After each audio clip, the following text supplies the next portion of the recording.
Lesson 131. No one can fail who asks to reach the truth. Failure is all about you while you seek for goals that cannot be achieved. You look for permanence in the impermanent, for love where there is none, for safety in the midst of danger, immortality within the darkness of the dream of death.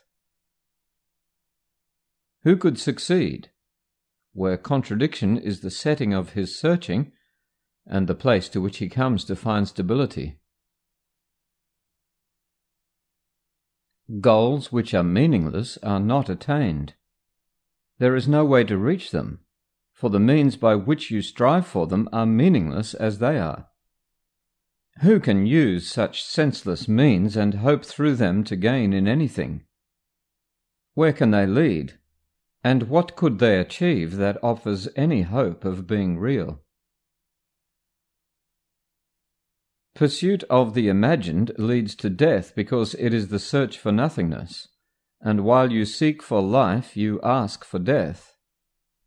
You look for safety and security, while in your heart you pray for danger and protection for the little dream you made.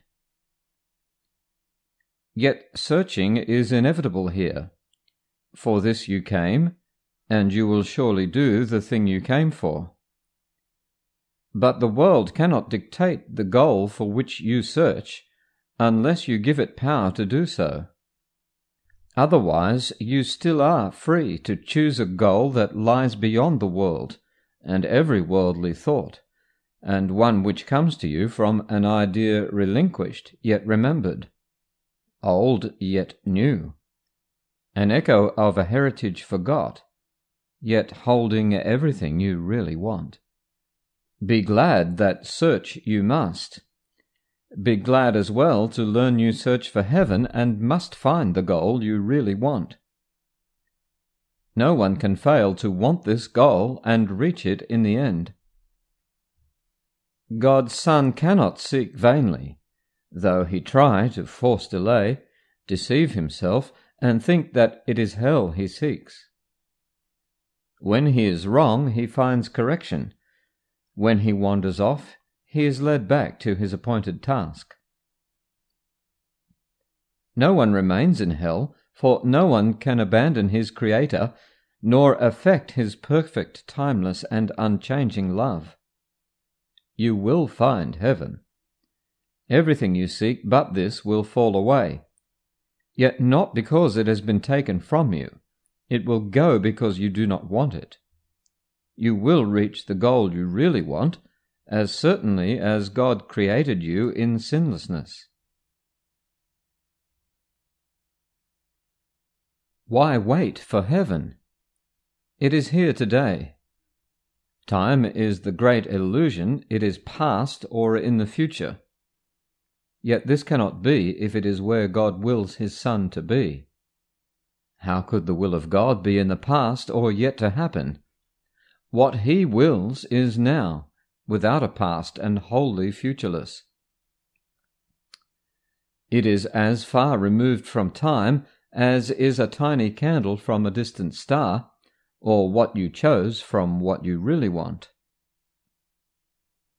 Heaven remains your one alternative to this strange world you made and all its ways, its shifting patterns and uncertain goals, its painful pleasures and its tragic joys. God made no contradictions. What denies its own existence and attacks itself is not of him.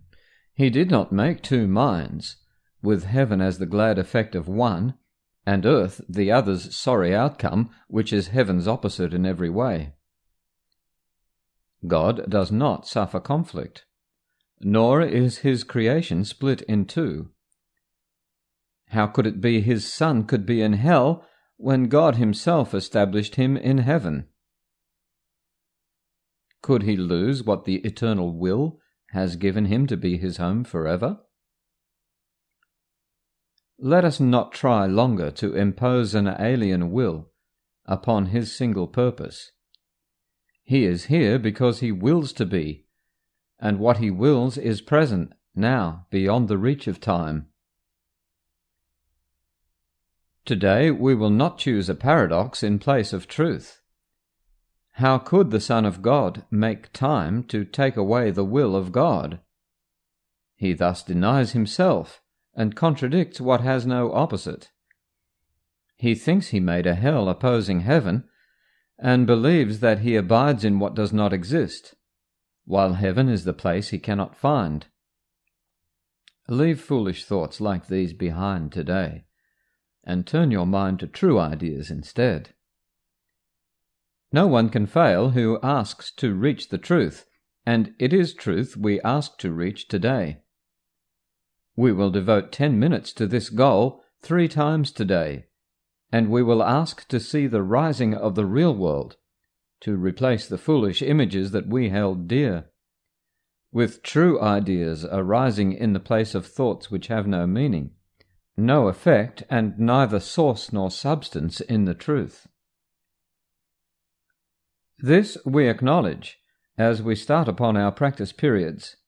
Begin with this: I ask to see a different world and think a different kind of thought from those I made. The world I seek I did not make alone. The thoughts I want to think are not my own. For several minutes watch your mind and see, although your eyes are closed, the senseless world you think is real. Review the thoughts as well which are compatible with such a world and which you think are true. Then let them go, and sink below them to the holy place where they can enter not. There is a door beneath them in your mind, which you could not completely lock to hide what lies beyond. Seek for that door and find it.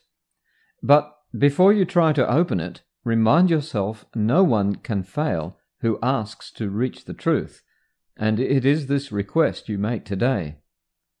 Nothing but this has any meaning now. No other goal is valued now, nor sought. Nothing before this door you really want, and only what lies past it do you seek. Put out your hand and see how easily the door swings open with your one intent to go beyond it. Angels light the way, so that all darkness vanishes, and you are standing in a light so bright and clear that you can understand all things you see. A tiny moment of surprise, perhaps, will make you pause before you realize the world you see before you in the light reflects the truth you knew and did not quite forget in wandering away in dreams. You cannot fail today. There walks with you the Spirit heaven sent you, that you might approach this door some day, and through his aid slip effortlessly past it to the light. Today that day has come. Today God keeps his ancient promise to his Holy Son, as does his Son remember his to him. This is a day of gladness, for we come to the appointed time and place where you will find the goal of all your searching here and all the seeking of the world, which ends together as you pass beyond the door. Remember often that today should be a time of special gladness, and refrain from dismal thoughts and meaningless laments. Salvation's time has come. Today is set by heaven itself to be a time of grace for you and for the world. If you forget this happy fact, remind yourself with this: today I seek and find all that I want. My single purpose offers it to me. No one can fail who asks to reach the truth.